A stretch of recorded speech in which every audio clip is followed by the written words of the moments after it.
Prosegue senza sosta la mobilitazione dei cittadini per proteggere a Venezia il delfino che ormai da qualche settimana si è avventurato per ragioni sconosciute in laguna e fa così compagnia a tanti veneziani, pur in un habitat naturale che non sarebbe il suo, abituato a nuotare in mare aperto.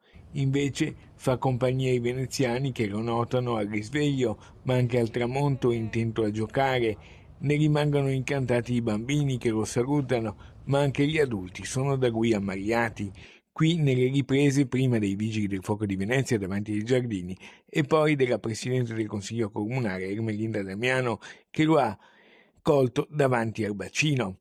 La questione è monitorata costantemente e quotidianamente dalla Guardia Costiera Capitaneria di Porto di Venezia, come conferma il direttore marittimo del Veneto, ammiraglio Filippo Marini. Allora, innanzitutto il delfino sta molto bene.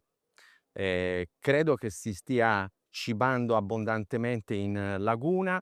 L'unica cosa che è importante, la Guardia Costiera ha fatto un avviso di pericolosità, è, cercare di non interferire con quello che è con quella che è la sua vita in laguna, quindi di non avvicinarsi con le barche, attenzione alle eliche e lasciarlo tranquillo.